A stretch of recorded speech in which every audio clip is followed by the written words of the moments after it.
James Twin for the untouchable true school sports. Let's go, baby. Bow! Be careful what you wish for because it can become a reality. Yeah.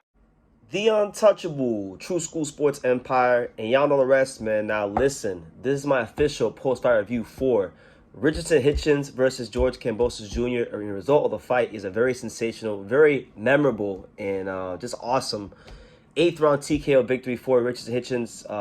The kind of performance you want as, you know, your first defense as a newly crowned world champion. Now, before I get into like the fight and how it played out and Hitchins going crazy calling on Devin Haney, let me just drive this point home. If you guys don't take nothing else in this video, please take this from this video. When a fighter wins a world title, right, they get on the ultimate high because you work your whole life for this one moment to become world champion.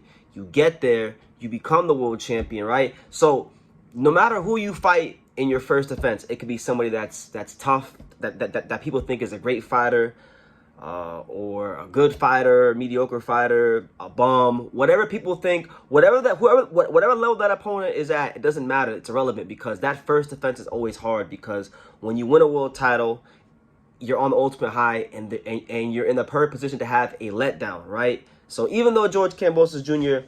Has lost all these fights and isn't highly regarded by many in the boxing world anymore, it still was, you know, as a champion, that first defense is always the hardest one to make. So listen, all things considered, I thought Hitchins boxed a really good fight. Truth be told, when it comes to Hitchins, if you just look at his career on a performance by performance basis, he's pretty consistent. I would even venture to say that in terms of you know, the fighters in America, Hitchins is probably one of the most consistent fighters out there, because he's not one of these guys that fights outside of himself.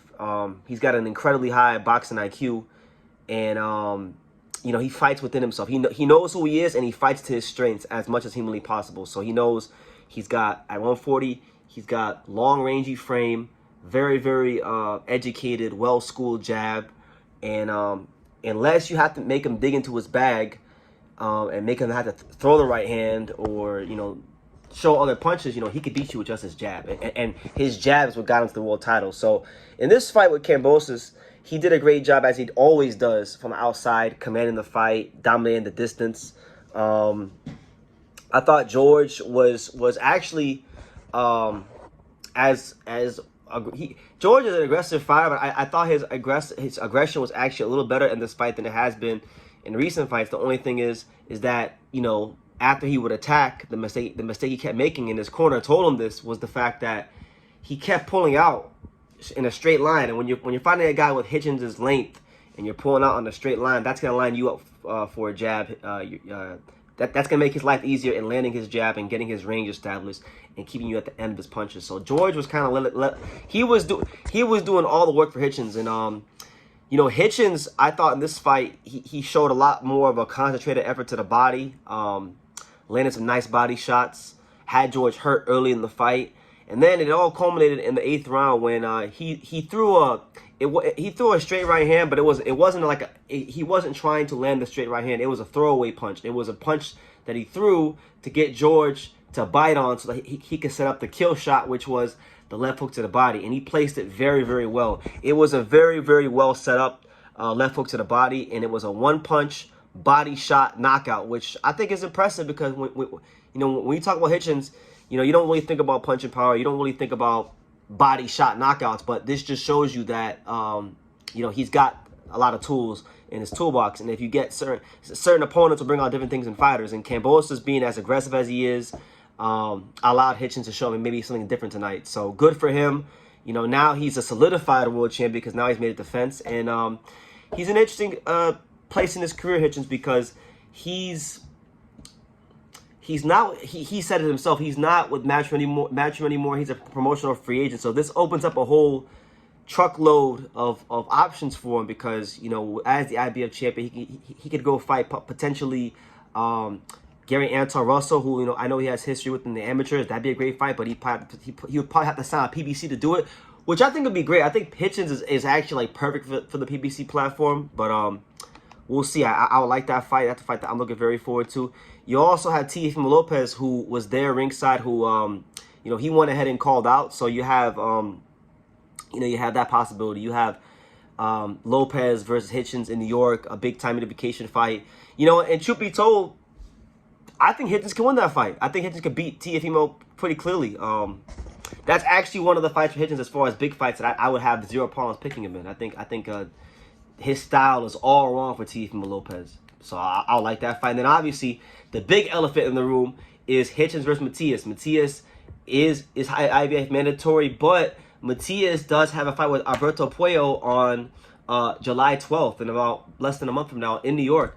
So if Matias comes to that fight and beats Puello and gets the belt, now you have the chance for Hitchins and Matias to settle the score in a potential unification scenario. So if Hitchins can make 140 healthily, not only will he be an incredibly hard guy to beat and knock off, but there's a whole bunch of great fights out there for him. So just really happy for him. You know, really fantastic performance from him. And I think, you know, we got to have some conversations in boxing about who has the best jab in the sport, because I think Hitchins' jab is right up there. I think he's got a debate for having the best jab in boxing. And I'll just leave it at that. He did call out Devin Haney. He got real disrespectful. It was one of the best call-outs I've seen in a while.